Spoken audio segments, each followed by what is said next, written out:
Minister صاحب please. Sir minister صاحب کھڑے ہوئے. Thank you sir. پھر دیں سر. بہت شکریہ جناب چیئرمین صاحب. تقریباً گھنٹہ ایک تو میں نے سنا ہے, تو مجھے 5-6 منٹ ضرور سنیے گا جی. مہربانی. مجھے اس بات پہ فخر ہے کہ میں وکیل ہوں, کیونکہ ملک ایک وکیل نے بنایا تھا اور وہ ایک قلم کا مزدور تھا. اور جو پہلی وحی بھی ہمارے اور آپ کے ہم سب کے نبی پاک صلی اللہ علیہ وسلم پہ آئی تھی, وہ بھی علم کے حوالے سے تھی. اقرا اقرا بسم ربک الذی خلق. جس نے اس قلم کی عزت کی ہے, اللہ تعالیٰ نے اس کو ہمیشہ اونچا کیا ہے. دیکھیں 3-4-5 بڑی زبردست 6 تجاویز یہاں پہ آج آئی ہیں.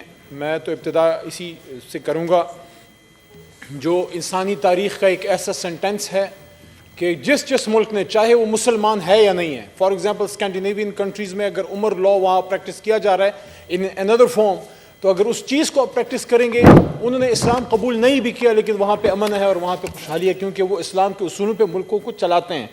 اور یہ ایک طریقہ کار ہے کہ جب شاعر مشرق گئے تھے, واپس جب آئے اپنی PhD ڈاکٹریٹ کر کے, تو ان سے پوچھا گیا تو انہوں نے فرمایا کہ میں نے وہاں اسلام دیکھا اور یہاں میں نے وہاں اسلام دیکھا اور یہاں مسلمان, کہ جو ایک سسٹم اسلام نے دیا تھا وہ جہاں جہاں پریکٹس ہوگا, تو جو سینٹنس ہے وہ کیا ہے, وہ حضور نبی کریم صلی اللہ علیہ وسلم کا ہی ہے, خاتم النبیین کا, کہ تم سے بہت پہلے بہت سی قومیں اس لیے تباہ ہوئیں کہ طاقتور کے لیے قانون اور کمزور کے لیے اور ہوتا تھا. آج اگر عمران خان صاحب بھی یہ بات کرتے ہیں مدینہ کی ریاست کی, تو یہ وہی بات ہے. اچھا, اس پہ ہم بات کرتے ہیں لیکن پھر اس پہ ہم لوگ عمل کتنا کرتے ہیں, ہم سب لوگ اس پہ عمل کتنا کرتے ہیں, یہ ایک بہت بڑا سوال ہے. جوڈیشری کو ٹھیک کرنا یا عدلیہ کے نظام کو ٹھیک کرنا, ہم آٹومیٹکلی فوری ججز کی طرف چلے جاتے ہیں. اس وجہ سے نہیں کہ میں کوئی یہاں پہ وکیل ہوں تو میں ججز کو ڈیفینڈ کرنے کے لیے کھڑا ہوں, ججز میں بھی بے شمار خامیاں ہیں. لیکن یہ آئسولیشن میں جناب چیئرمین صاحب نہیں ہوگا کہ ہم کھڑے ہو کے ججز کو کنڈیم کرنا شروع کر دیں, اس سے نہیں ہوگا. جو بات آج علی ظفر بھائی نے کی ہے, سینیٹر صاحب نے, اور جس طریقے سے پھر بات کو تارڑ صاحب اس وقت تشریف باہر لے گئے چونکہ پریکٹسنگ وکیل ہیں, سینئر وکیل ہیں, ایڈوکیٹ سپریم کورٹ, ان کی جو تجاویز ہیں, میری ایک ادنا ایک سیاسی کارکن کے یا ایک قانون کے طالب علم کے یہ میری ایک رائے ہے کہ عدالتی انصاف تب تک نہیں ہو سکتا جب تک آپ معاشرتی انصاف کے ساتھ اس کو جوڑیں نہیں. اگر آپ کی گورننس میں ایشوز اگر ہیں کسی بھی حکومت کے, میں آپ کو اپنی ایک وکالت کا تجربے کے حوالے سے جو چھوٹا موٹا میرا ہے وہ یہ ہے کہ جو انصاف آپ ایک عدالت سے 1 سال میں لیتے ہیں, جس کے لیے آپ کو پتہ نہیں کتنی تاریخیں تاج حیدر صاحب آپ کو بھگتنی پڑتی ہیں, آپ کو گواہ لانے پڑتے ہیں, آپ کو پتہ نہیں کیا کیا پاپڑ بیلنے پڑتے ہیں, اگر انتظامیہ جو ہے وہ انصاف پہ چلے, وہ آپ کو 1 سیکنڈ میں 1 دن میں وہ انصاف مل جاتا ہے جو عدالتوں سے آپ کو اس کے لیے. تو یہ سارا ہم نے مل کے اس کو کرنا ہے. دیکھیں ہمارے معاشرے کا ایک المیہ ہے, ہمارے معاشرے کا ایک المیہ ہے, ہم میں 2 رنگی ہے, ہم میں منافقت ہے. ہم انصاف چاہتے ہیں, ہم انصاف چاہتے ہیں, اپنے لیے انصاف چاہتے ہیں, لیکن جب انصاف کرنے کا موقع آتا ہے پھر نہیں کرتے. اس کی سمپل سی ایگزامپل میں آپ کو دیتا ہوں کہ ہمارے معاشرے میں ایک واقعہ ہو جاتا ہے, ایک واقعہ ہو جاتا ہے.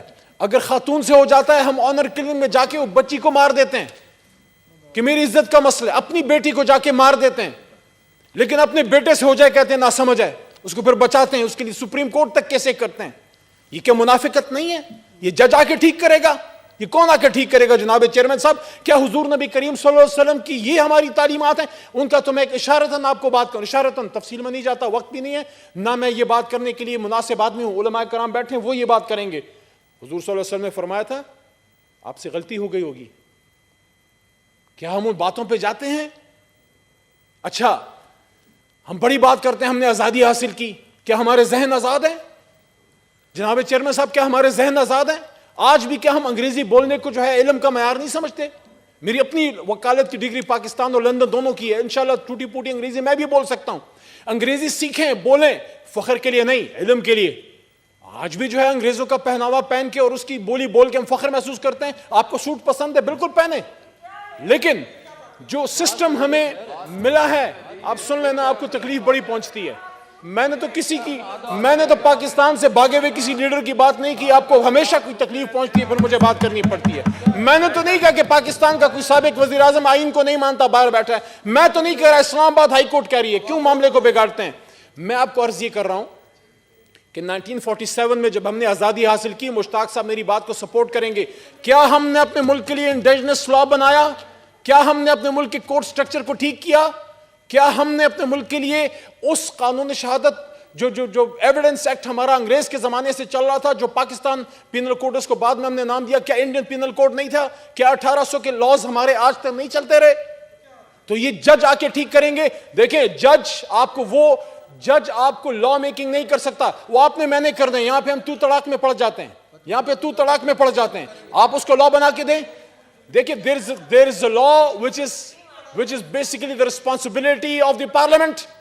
Judges can only give you precedents which is called judge made law. ان کا کام نہیں ہے, ہمارا کام ہے.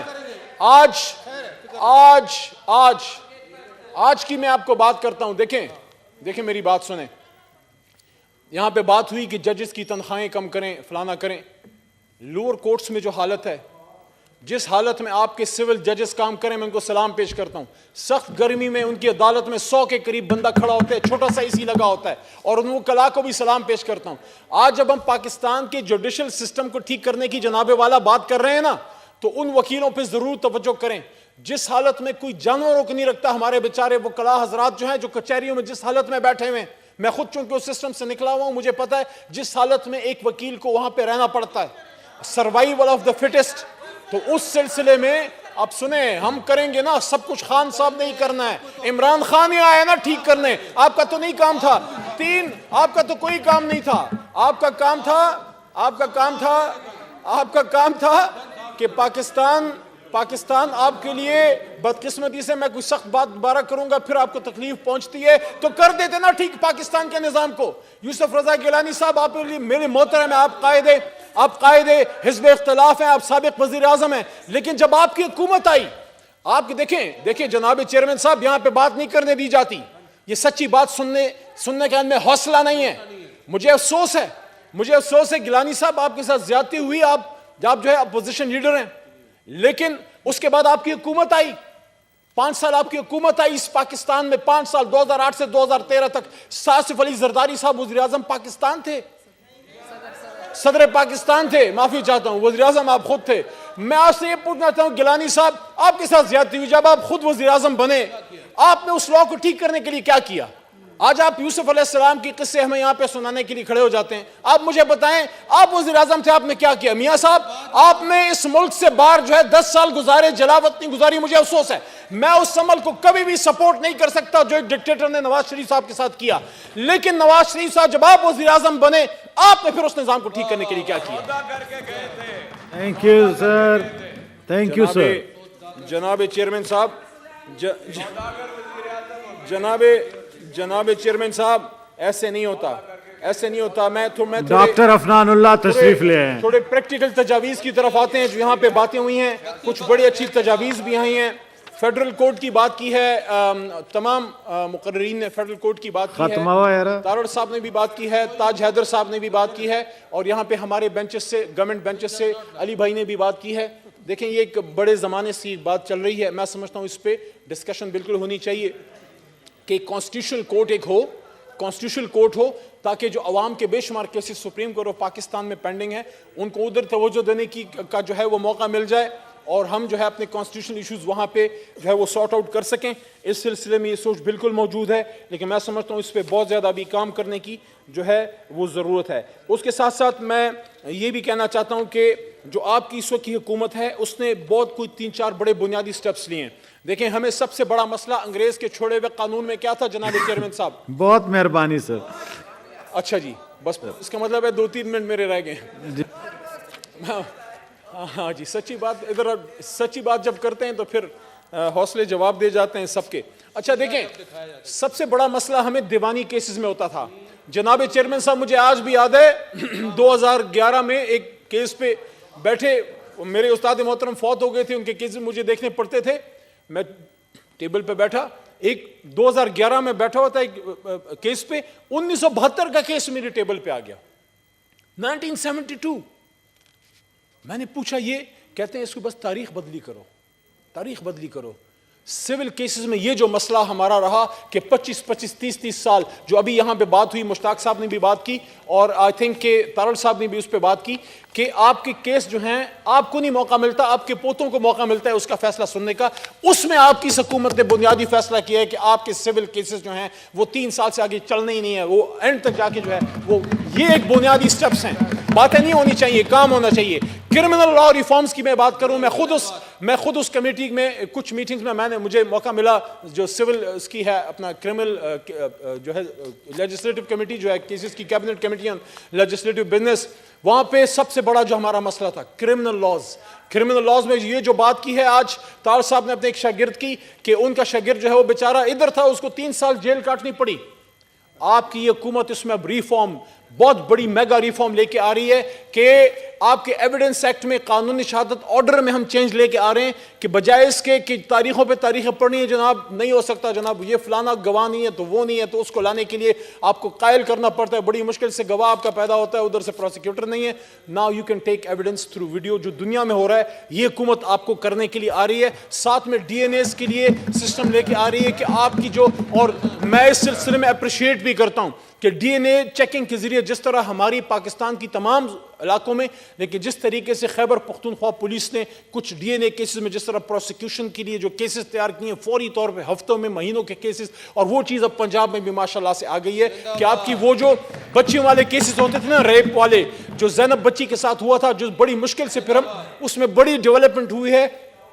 اور اسی سلسلے میں زینب الرٹ بل جو ہے وہ اس سلسلے کی جو ہے وہ ایک کڑی. آخر میں ریپ اپ کرتے ہوئے میں یہ کہنا چاہتا ہوں کہ ہم اس بات کو مانتے ہیں کہ اس سلسلے میں ریفارم کی سپیڈ شاید وہ نہیں تھی پہلے 2-2.5 سالوں میں جو ہونی چاہیے تھی, لیکن کچھ کام ہونے میں دیر لگتی ہے, وقت لگتا ہے, کیونکہ سول لا ریفارمز جو 1800-1900 کے جو قوانین تھے جو آپ 3-4 بار وزیر اعظم بن کے حکومتیں بنا کے نہیں کر سکے, وہ 2.5-3 سال میں ہم آپ کو ریفارم کر کے دے رہے ہیں انشاءاللہ 2022 جب سٹارٹ ہوگا آپ کا سول لا, کرمنل لا, قانونی شہادت آرڈر, ایویڈنس وہ ریفارم کر رہے ہیں. آخر میں آپ کی اجازت سے صرف 1-2-3 لائنیں جو لا کی بات چل رہی ہے, جو سلیم نے اجازت دے دے ریفارم کر لیں, پاکستان کے لیگل سسٹم کو ریفارم کرنے کی بات چل رہی ہے, تو خدارا جس نے ملک بنا کے دیا تھا, جو اتفاق سے ایک بہت بڑا کانسٹیٹیوشن لائر بھی تھا, خدارا اس کی باتوں کو تو یاد کرتے چلیں جو انہوں نے کراچی بار ایسوسی ایشن کو 25 جنوری سن 48 میں کراچی بار ایسوسی ایشن کو سب کانٹیننٹ کے ایک بہت بڑے constitution lawyer founder of Pakistan نے سپیچ کی تھی. ان چیزوں کو ہم بھول گئے نا جی, ان چیزوں کو بھول گئے تو سریا سے جو ہے اللہ نے ہمیں زمین پہ دے مارا ہے. ان چیز دیکھیں انہوں نے کیا فرمایا, why this feeling of nervousness that the future constitution of Pakistan is going to be in conflict with Sharia laws. Islamic principles today are as applicable to life as they were 1300 years ago. Islam and its idealism have taught democracy. Islam has taught equality, justice and fair play to everybody. What reason is there for anyone to fear democracy? کہ democracy سے نہ ڈریں, لیکن equality, freedom on the highest standard of integrity and on the basis of fair play and justice for everybody. Let us make it the future constitution of Pakistan. We shall make it and we will show it to the world. آخری paragraph ہے 2 کہ the Prophet صلی اللہ علیہ وسلم, peace be upon him, was a great teacher. He was a great lawgiver. He was a great statesman and he was a great sovereign who ruled. No doubt there are many people who do not quite appreciate when we talk of Islam. آخری بات ہے کہ Islam is not only a set of rituals, traditions and spiritual doctrines. Islam is also a code of for every Muslim which regulates his life and his conduct in every politics and economics and the likes. It is based on the highest principles of honor, integrity, fair play and justice for all. The qualities of equality, liberty and fraternity are the fundamental principles of Islam. تو آخری بات یہ ہے کہ جتنا بھی دور بھاگیں گے, جتنا بھی ادھر ادھر بھاگیں گے, آپ کو یو کے سے, امریکہ سے ریلیف نہیں ملنی, آپ کو اسلام سے ریلیف ملنی ہے. اسلامی سزاؤں کی طرف جائیں گے تو ریپس ختم ہوں گے, اسلامی سزاؤں کی طرف جائیں گے تو ملک ٹھیک ہوگا, کیونکہ حضور صلی اللہ علیہ وسلم تم سے پہلے بہت قومیں اس لیے تباہ ہوئی کہ طاقتور کے لیے قانون اور کمزور کے لیے اور. یہاں بڑی باتیں کرنے سے بہتر ہے کہ ہم اپنا گھر ٹھیک کریں, جس کا لیڈر فراری ہے اس کو واپس لے کے آئیں, ہم میں اگر کوئی کرپٹ ہے ہم اس کا احتساب کریں. Thank you sir. Motion has been talked out.